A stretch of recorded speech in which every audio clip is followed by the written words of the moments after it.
Welcome to the show. Hi, I'm Randy Jeffers, and we are live from the entertainment capital of the world, Las Vegas, Nevada. Well, we have a special show for you today. We have, I think, the best guest I've ever had, the most beautiful for sure, the sweetest, the most amazing, the most gorgeous, my bride of 20 years, Dayar. So, Dayar Jeffers, welcome to the show. Thank you. Thanks for having me. Well, we're going to talk today about a subject that I know you and I are very passionate about, and that's how to have a successful marriage, or just a successful relationship. And I know in our case it's been a process, and we have learned probably about 3 years ago, after all these years, at least in my case, I started doing a lot of research, and because I wanted to master this subject, and it's so important. But tell us a little about yourself and why you think it's such an important thing to have a great relationship.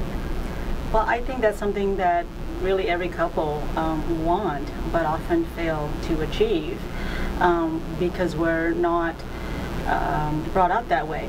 You know, I think most of us are not taught that we can go to our parents to, talk to them how they handle conflicts or how they handle situations. And so I think a lot of times we grow up and we just kind of learn as we go, and then we throw in a mix with children and different pivotal moments in life. Those things really can throw you off. And so a lot of distractions, but most importantly, I think we're just not given the tools early on. Yeah, I think that's the answer. Most of us do not have the tools, and so once we have the tools, then it becomes much easier, because all we have to do is just do a fairly good job and just a couple of things. We're so different, right? And not only are you and I very different, we're born in different countries. We were raised in totally different ways, and totally in two different generations, actually. And I might just say that she is, well, when we got married, we were, how many years apart? We were 18 years apart, and now we're 20 years apart, because when you came to this country, they just sort of gave you they sort of made up a birthday at the immigration, and come to find out, after we got married, we found out how old you really were, and so your legal age we're 18 years apart, but you grew up being really younger than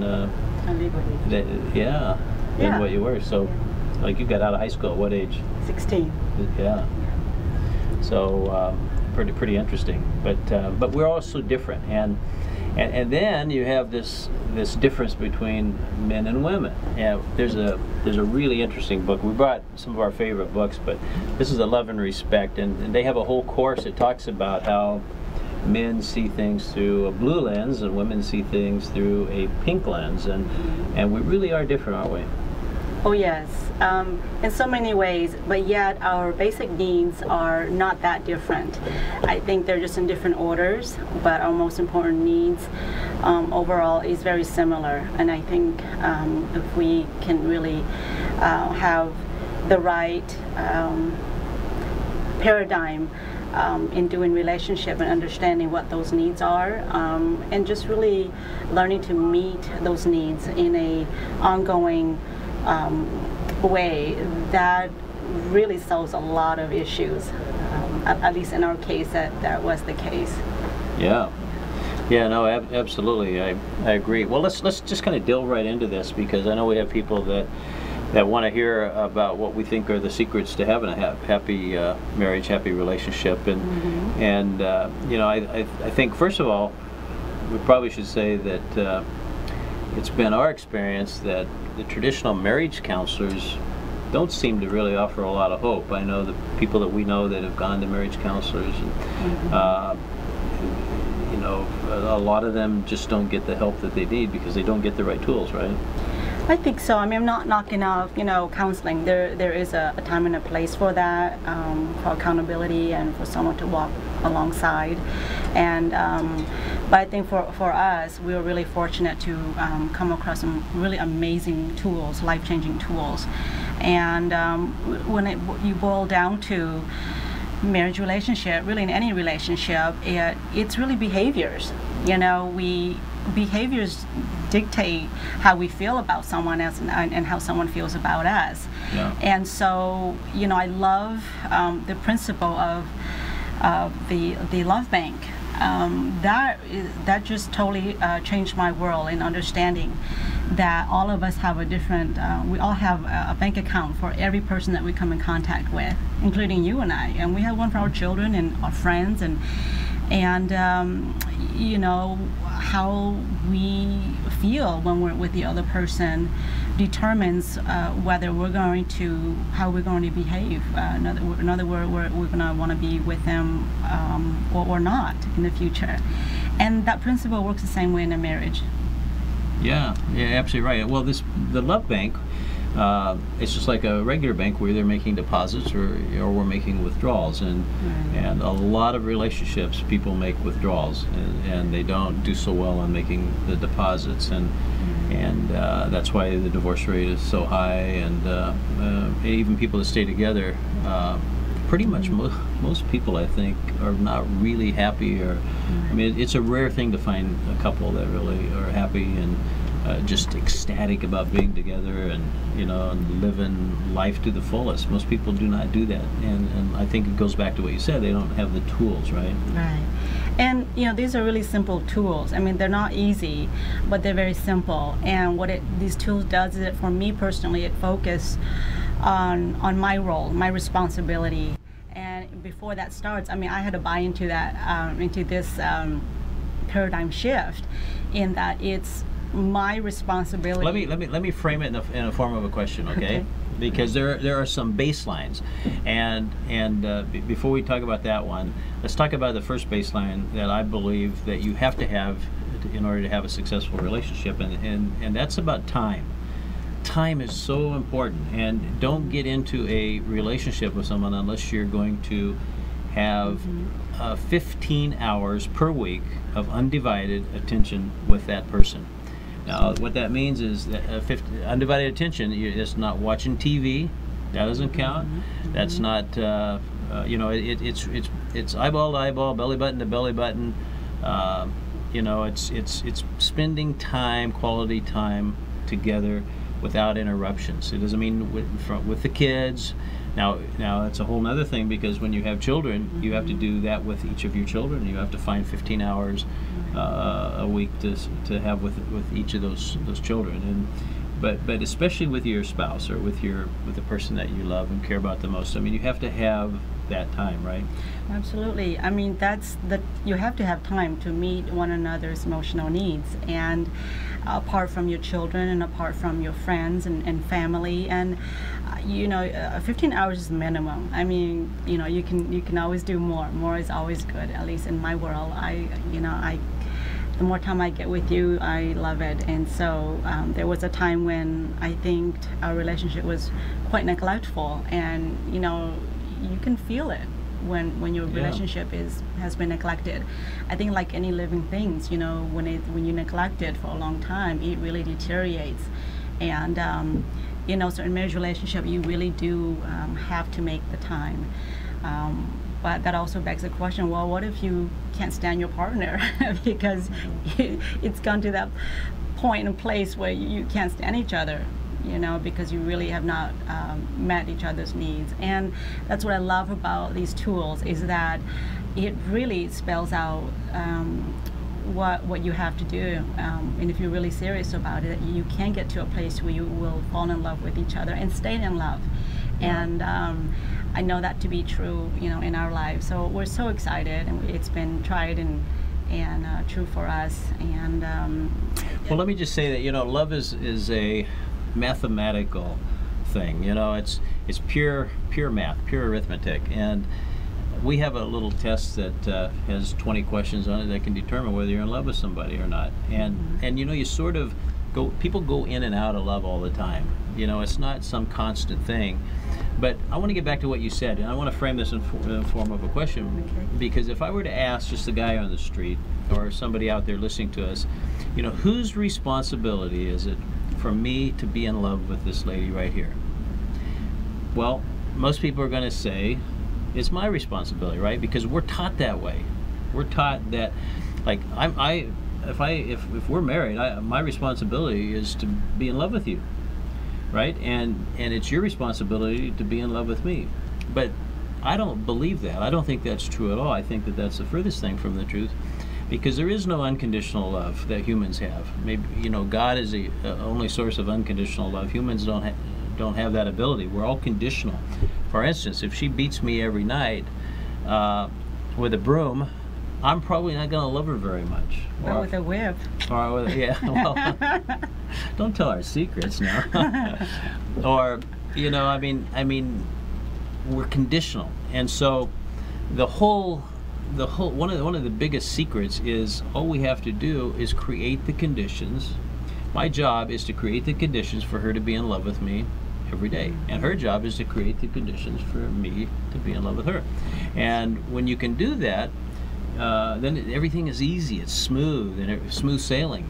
But how do you know what to do? Because that's probably the biggest problem. And that's those are the secrets. You know, we call them secrets, but they're really pretty simple kinds of things. They're really just concepts. They're concepts that really do work. And you know, it's true. I mean, most of us are not.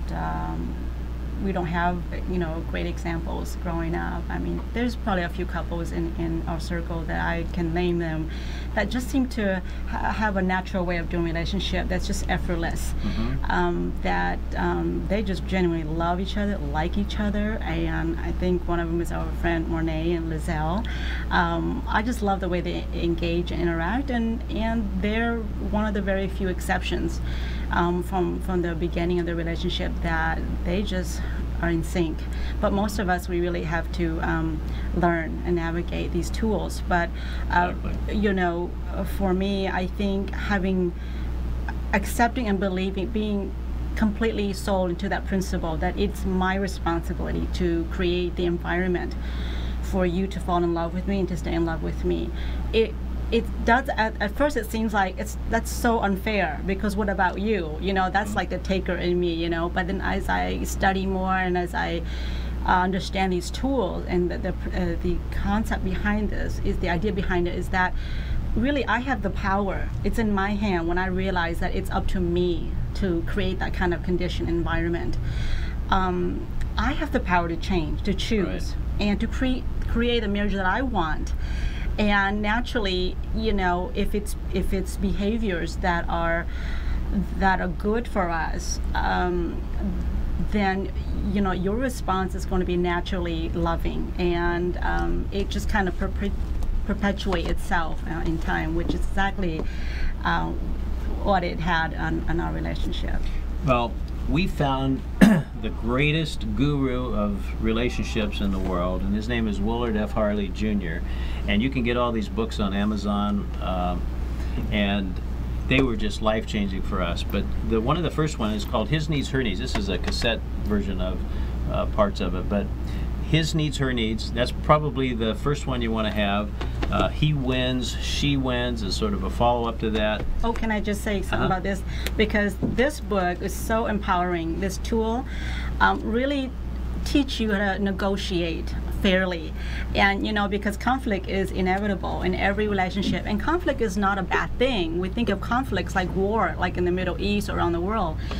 It's not like that. Really, it's just disagreement in relationships, and that's a good thing. You know, it's an opportunity to grow closer. It's an opportunity to really sync your relationship in a more intimate level, and it really has really equipped me to handle conflict in a very positive way, and to be able to negotiate what I want without the expense of you being unhappy.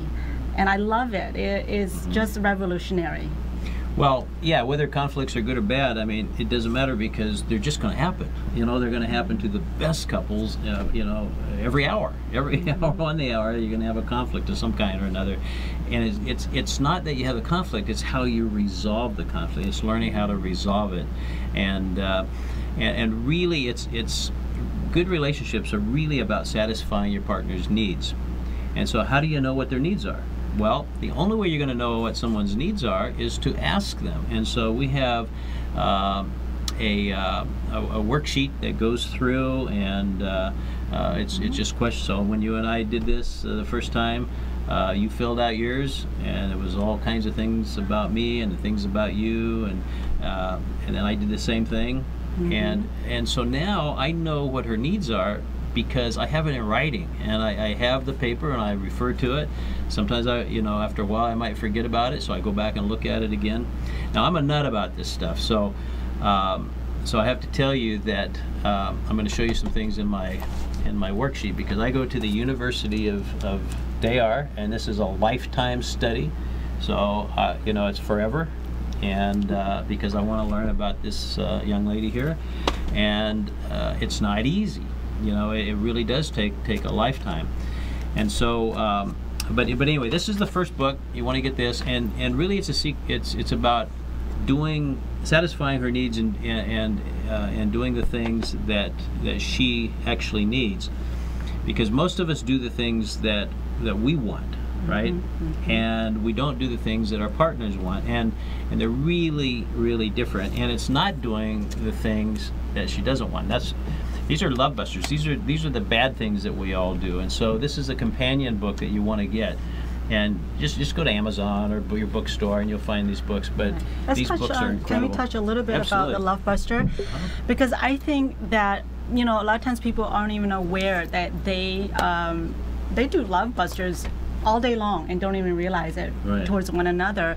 And Love Busters really are just behaviors. They're either habits or instincts that we're born with, that we just do effortlessly, and a lot of times without even being conscious of it.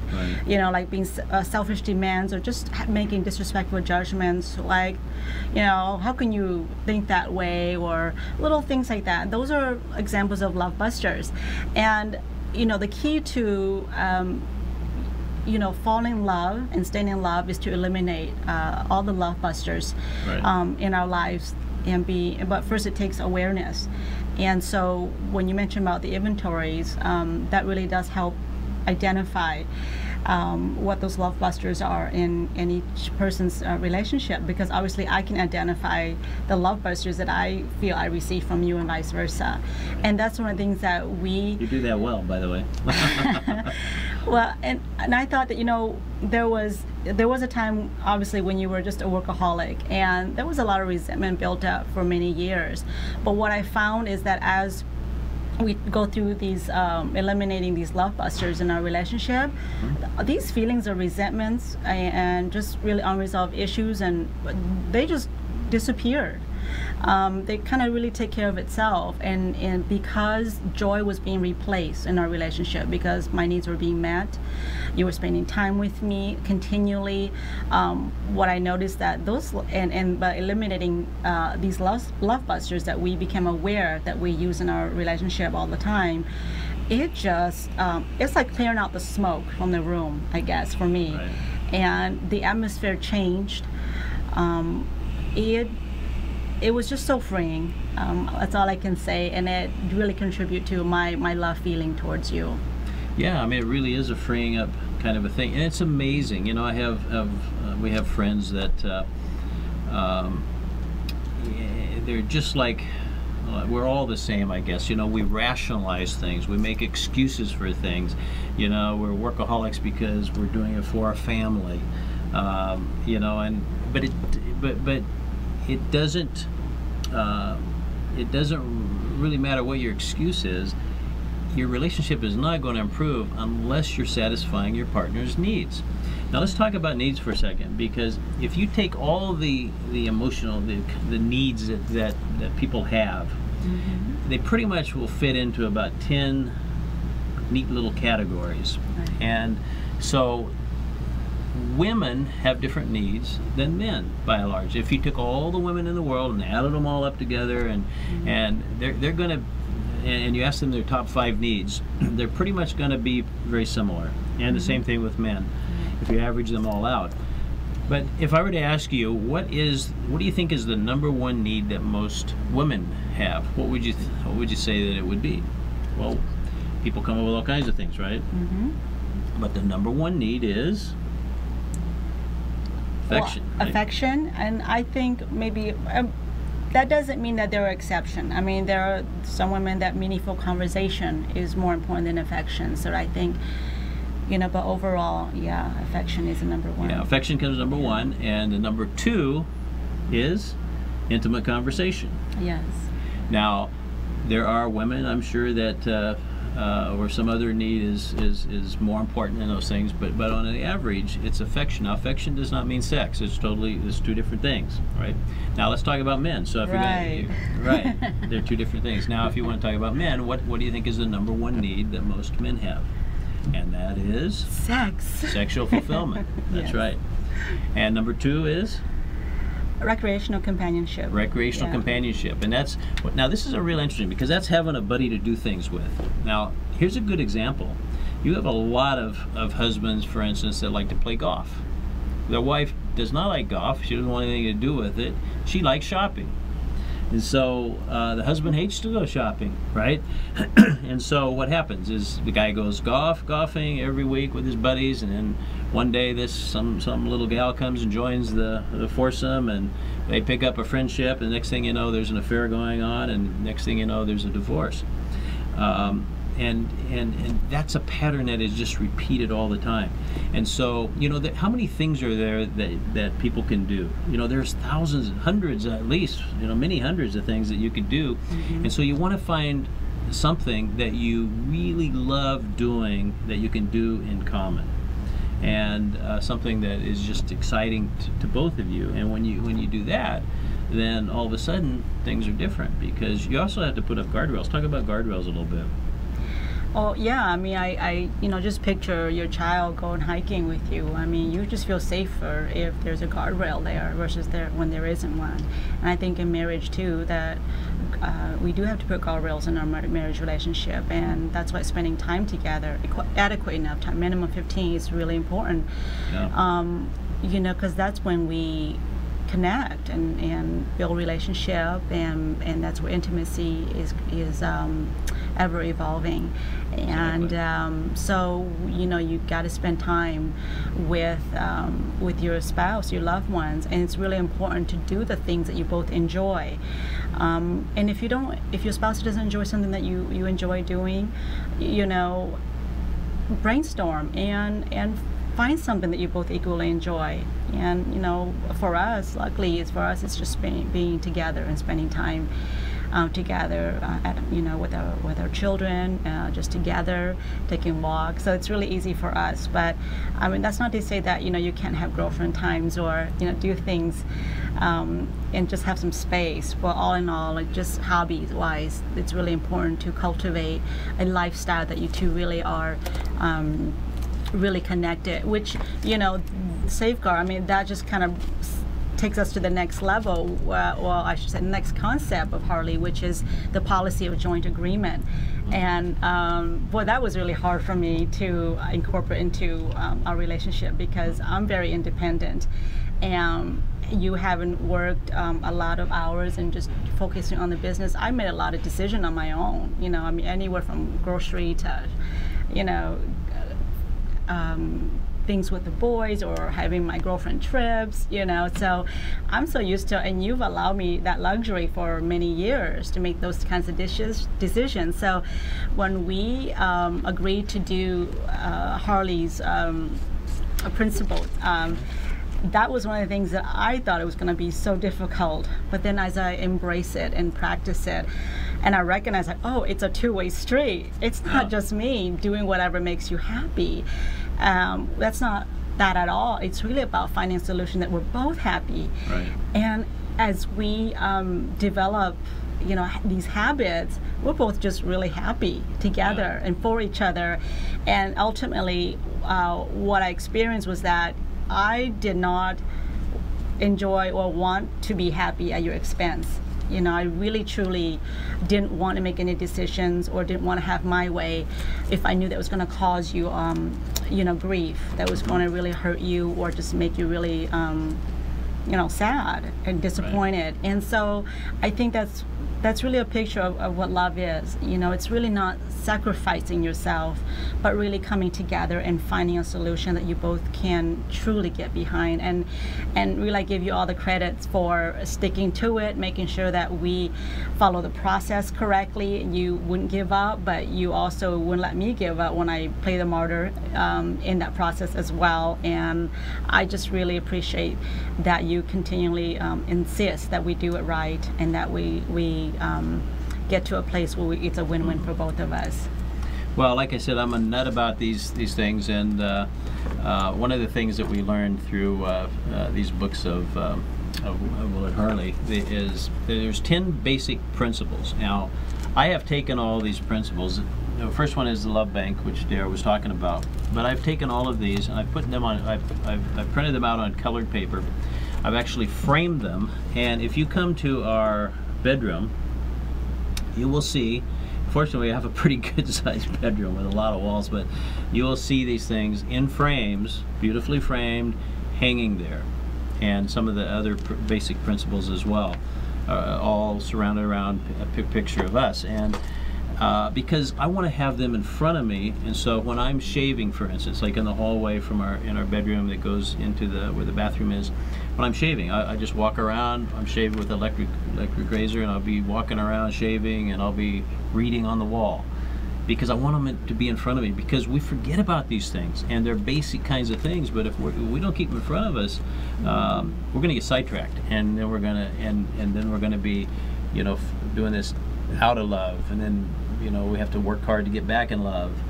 And so and by the way, you know, love is sort of up and down, up and down, up and down, but what you want it to be is up and down, but trending up, sort of like a guy walking up the stairs with a yo-yo in his hand, so that over time, when you have a little spat or something goes wrong and you have a downtime, that downtime is way higher than your highest high was, you know, 5-6 years before. And so that's the secret to life, I think, is the up and down, because they're just going to happen. You're going to have conflicts. You're going to have things that happen. You handle them quicker and quicker all the time as you learn the secrets. But the idea is to be on an upward trend. So let's real quickly go through these. We have the love bank is number 1. And then number 2 is called instincts and habits. And it says instincts are behavioral patterns that we're born with, and habits are patterns that we learn.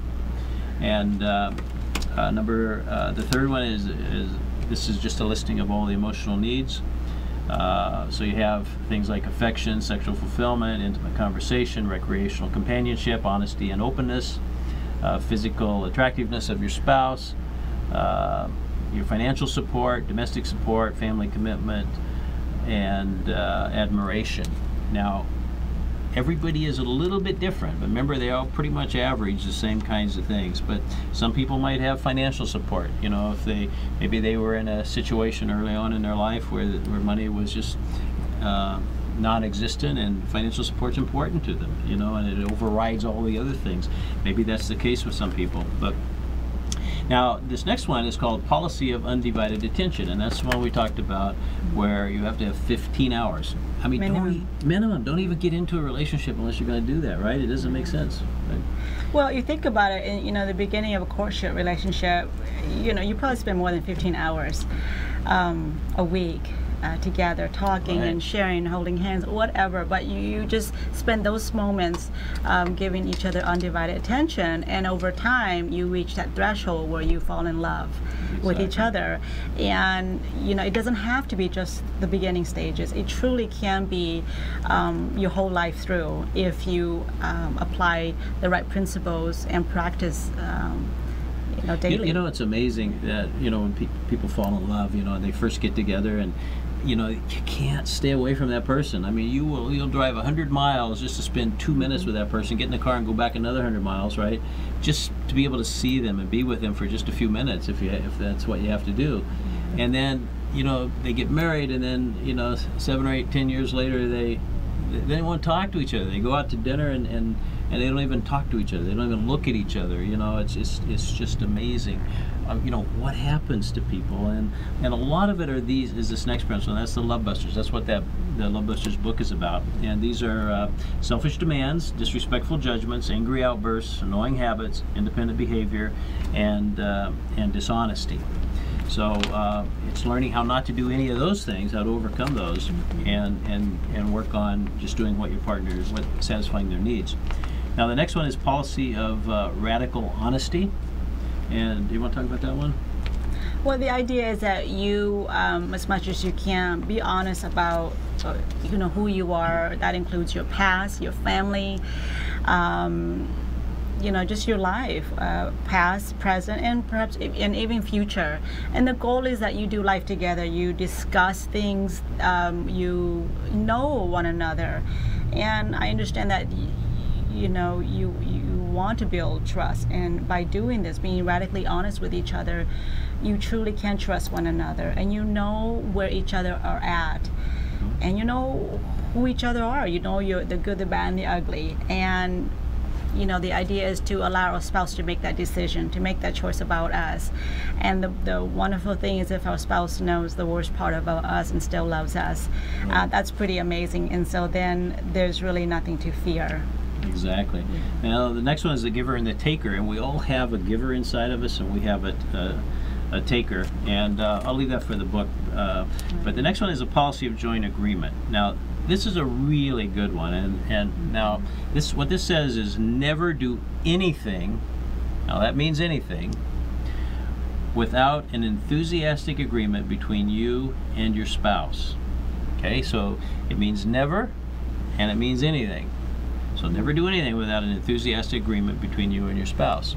So if you're going to do something, and one of you doesn't want to do it, find another thing to do. There's so many things out there, so many different ways to do things, and so you want to be enthusiastically in agreement, and it just changes everything. Some of these things are they're paradigm shifts, and you have to sort of shift your thinking to buy into these. But once you've done that, man, it just changes everything, right? That's such an important principle, because most of us, like I said, we make independent choices all day long, and if that choice doesn't bother our spouse, if they don't have any problem with it, then that's okay. You don't need to brainstorm to find a solution, because it's not an issue. But there are going to be times when you do need to consult one another, because you know your spouse better than anybody else. Like, if you already have a hunch that my husband or my wife is not, I don't know, that they probably won't like it. Well, that's the time that you discuss and you talk it out. Because that creates unity, and it continues to make a deposit into that love bank that we talked about, that framework.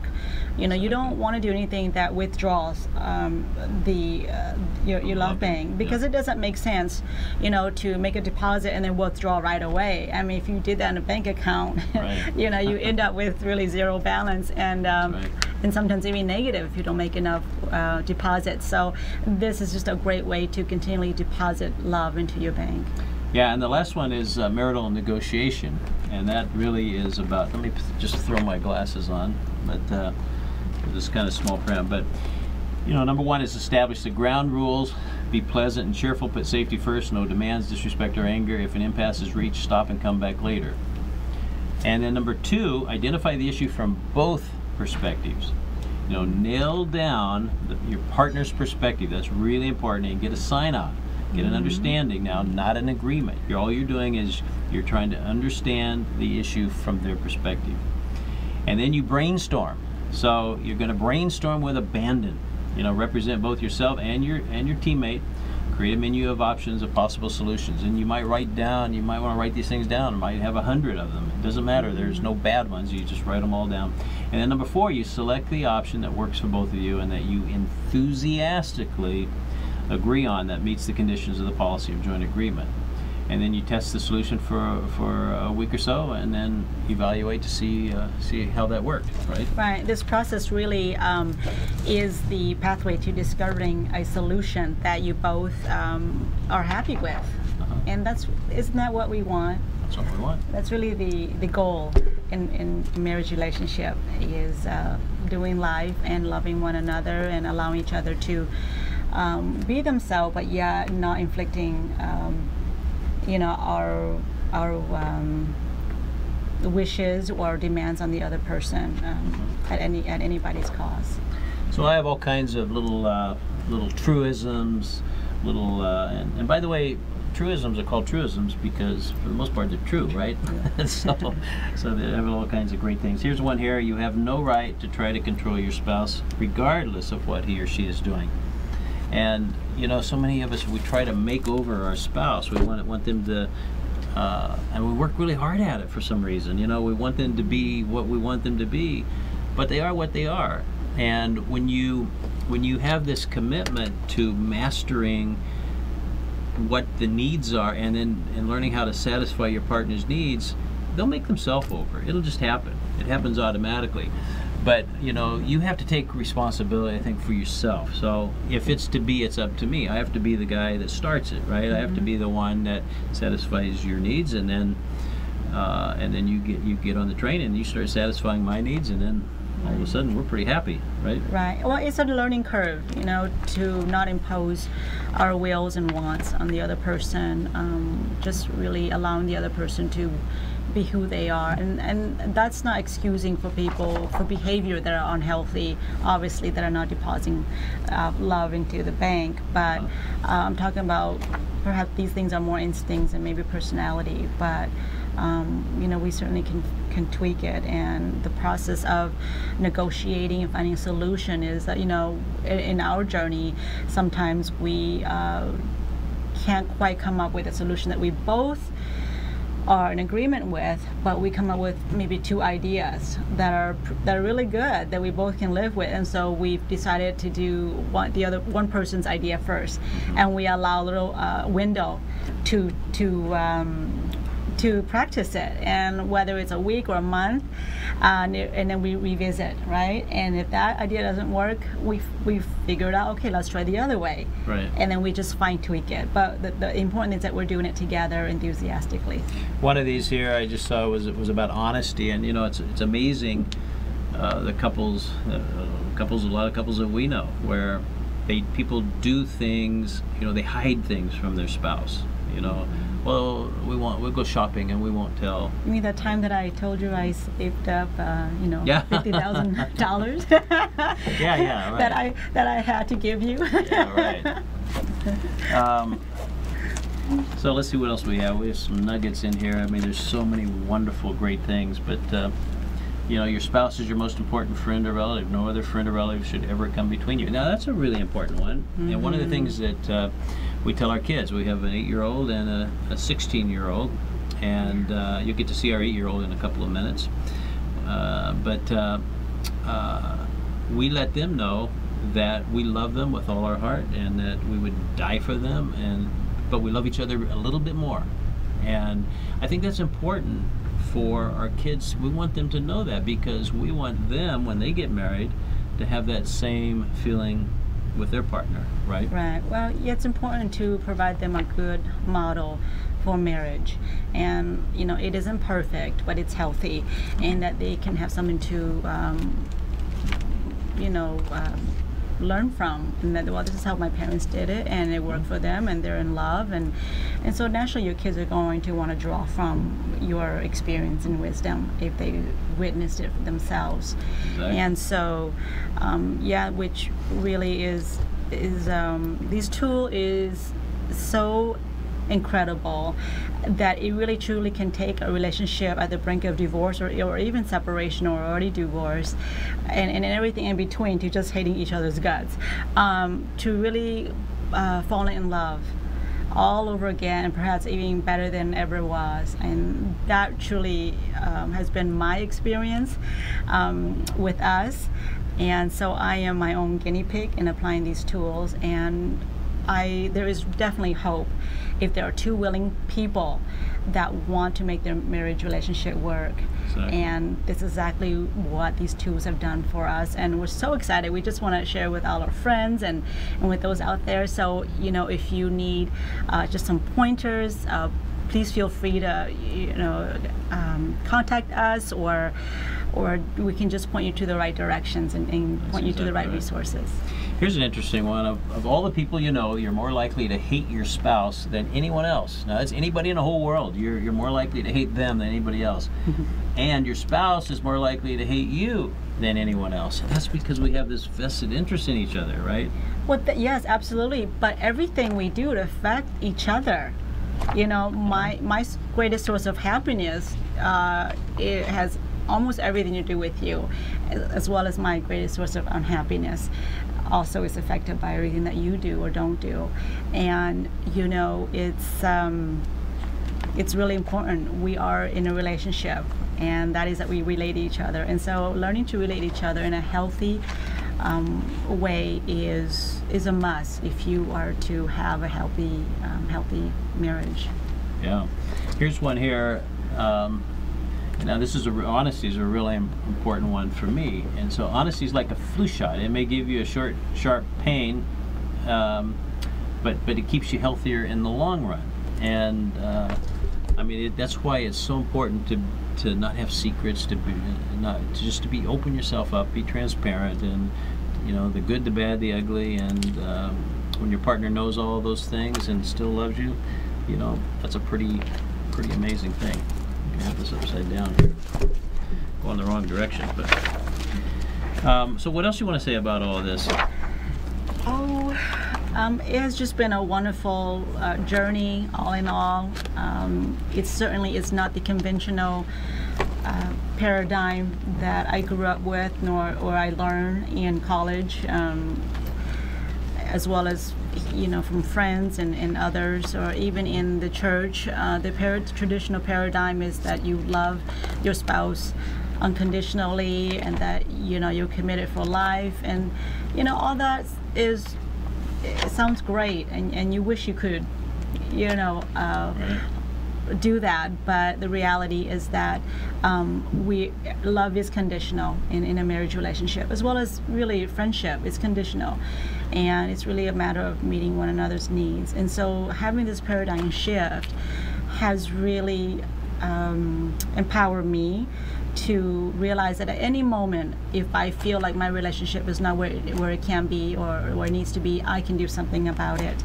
And it really starts with me, and it keeps my eyes off of you and what you should be doing to make me happy. But really, my eyeballs is on me, and say, what am I not doing, or what do I need to do to continue to create an environment that is loving, that would attract you to be in love with me, or that would want you to be in love with me.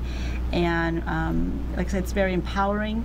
It's not your traditional model for doing relationship, and I'm so glad we ran into it. I give you the credit mostly for really starting and engaging us in this journey, and I'm really thankful. Well, you just said something that was really, really important, and it's most of us. We're the center of our own world, our own universe, right? And everything sort of revolves around us, and when we have that paradigm shift that you were talking about, where we think more about what can we do to satisfy our mate than what can they do, because most of us people out here, in the world that are in a relationship, we're always thinking about, well, how come he's not doing that for me? It's more of a selfish kind of a thing instead of a giving kind of a mentality, and so it really makes a lot of difference. Absolutely, yeah. absolutely. Yeah, exactly. Here's one here. My mate is not my enemy. Your mate is the most important person to you. They're not your enemy. And when you get into a little tussle or a conflict of some kind, it's really important to remember they're not the enemy, and you don't have to win with your mate. It's you're really together, right? Right.